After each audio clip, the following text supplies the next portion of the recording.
Now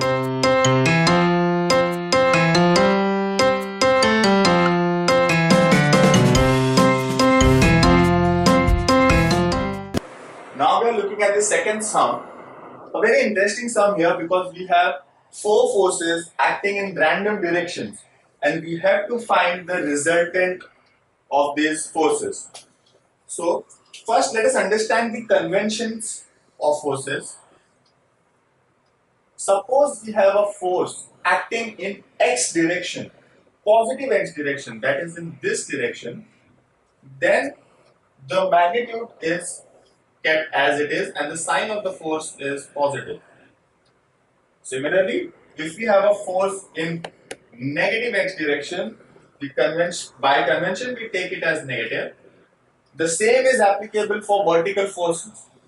For positive y direction, our force is positive, and for negative y direction, we have negative force. So, for this system, we need to resolve all these forces in x and y component. So let us first calculate the x component.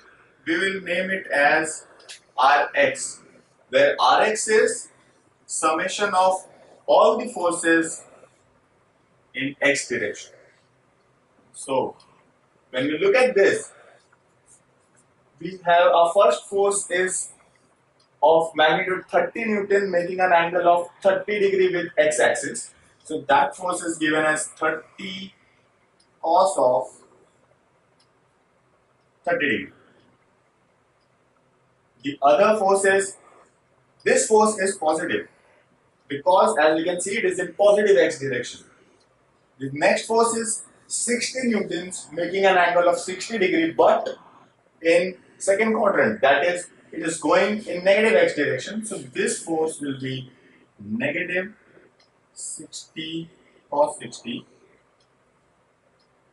and the third force is again making an angle of 40 degree in negative x direction, so it will also be minus 50 cos of 40 degrees. And then we calculate these values, the answer that we get is minus 62.07 Newton. 07 Newton. The other way of representing this value is keeping the magnitude as it is, that is 62.07 Newton, in this minus sign indicates negative x direction, so we gave an arrow in negative x direction. So this is our Rx component. The next thing that we have is our y, that is forces in vertical directions, that is given as summation of all the forces, all the y component of forces. Now, a very interesting point that actually I missed out is, for our x calculation, we are not taking minus 90 in the picture. The reason for it is, this force will not have any x component or in no component in x direction. It is purely a downward acting force, not making any angle corresponding to x axis. So this force is not taken. And in the calculation of y component, this force is taken as it is, but in negative direction. So this is minus 90 Newton as it is, no angle associated with it. The other is 50 degree. This 50 degree is making an angle of 40 degrees. 50 newtons is making an angle of 40 degree with the x-axis. So it is making an angle of 50 degrees with the y-axis. So that angle will take, so this, and again it is in negative y direction, so negative 50 with an angle of, we can either take 50 cos of 50 degrees or 50 sine of 40 degrees. So both will give us the same answer. We'll take cos, as a convention we'll take cos 50 degrees. The other two forces, as you can see, are in positive y direction. So this will be plus 30 cos of, making an angle of 60 degrees. So 60 degrees. again plus 60 cos of 30 degrees. So when we compute these values, we get minus 81.8 Newton. And this again can be represented as minus 81, positive 81.8 Newton in negative y direction. The method of calculation of the resultant R from these values is the same. We take Rx square plus Ry square.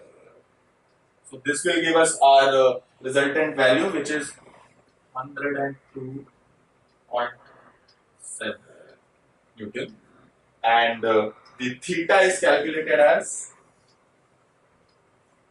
tan inverse of Ry upon Rx. So these values can be directly substituted in the calculator, and we get all the values as per our requirement. A very important point here is, sometimes in our question, they tell us also to plot the resultant. So I'll do it here. Understand, the x component is in negative x direction, having a magnitude of 62. So this would be the direction Rx, and our y component is in negative y direction, here, negative y direction. So this will be the direction. Since this is in the negative and this is also negative, so our resultant R would be somewhere in between these two. So we'll plot it this way, making an angle of 52 degrees with the axis. 52.3, and this is our R. So this is an entire university sum which can come for 5 marks or 7 marks in your question number 1 or in question number 7.